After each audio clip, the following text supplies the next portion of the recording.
What if one of the world's biggest technology companies suddenly enters the luxury EV market with an AI-powered car capable of detecting objects 120 meters away and preparing for Level 3 autonomous driving? Is this the moment Huawei becomes a major player in the future of smart vehicles? Or could this be another high-tech experiment in an already overcrowded EV market? Because on March 17, 2026, something big is about to be revealed. A new AI-era car built by Huawei and GAC Group. And it could honestly reshape the premium EV race. No matter where you live in the world, if you want deep documentary-style analysis on technology and financial power shifts, subscribe now and, well, let's begin. The electric vehicle industry is entering a new phase. It's no longer just about batteries. It's about software, AI, and autonomous intelligence. And now, Huawei, a company known for telecom infrastructure and smartphones, is stepping deeper into the EV ecosystem. Together with GAC Group, they created a new brand called Qijing. Its first vehicle will be revealed on March 17, 2026. But this isn't just another electric car. It's designed for the AI era of mobility. The first Qijing vehicle is described as a smart shooting brake coupe. This design blends luxury coupe styling, practical wagon space, and high-performance EV technology. But honestly, the real focus is inside the technology stack. The vehicle will feature Huawei's Harmony Space Smart Cockpit. That means AI-driven user interface, intelligent voice interaction, and connected ecosystem integration. The goal is to turn the car into something more than transportation. It becomes a smart digital environment on wheels. Now here's where things get even more interesting. The car will include an 896-channel LiDAR sensor. That's extremely advanced sensing technology. According to the announcement, the system can detect even small objects from 120 meters away. Why does that matter? Because autonomous driving systems depend on extremely precise environmental awareness.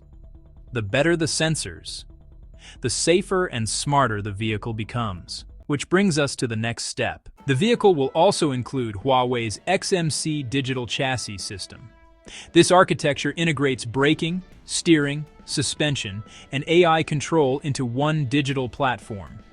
More importantly, it's designed to support Level 3 autonomous driving in the future. Level 3 autonomy means the car can drive itself in certain conditions while the driver can temporarily disengage. That's a major milestone in the race toward fully autonomous vehicles.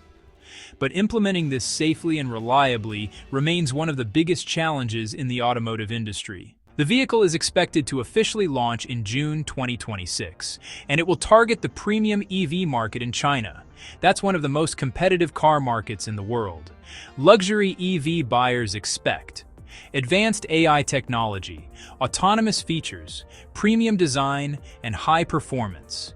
If Qijing successfully delivers on these promises, Huawei could become a major technology supplier and possibly a major brand in the future mobility ecosystem. But success is not guaranteed. The EV market is already extremely crowded. Competition includes established EV companies and traditional automakers rapidly developing their own AI-powered vehicles. Entering this market requires massive investment, advanced manufacturing, and long-term consumer trust. If demand weakens or technology delays occur, even innovative vehicles can struggle. So the question becomes, is Huawei entering the EV industry at exactly the right time, or at the peak of global competition? So now the real question is this new AI-powered vehicle from Huawei and GAC the beginning of a new premium EV contender? Or simply another ambitious experiment in the race for autonomous mobility? Because, well, history shows something interesting. The companies that control software and intelligence often end up shaping entire industries. And if Huawei successfully combines AI, sensing technology, and automotive engineering, the EV market could look very different in the years ahead. The unveiling on March 17th might be just the beginning.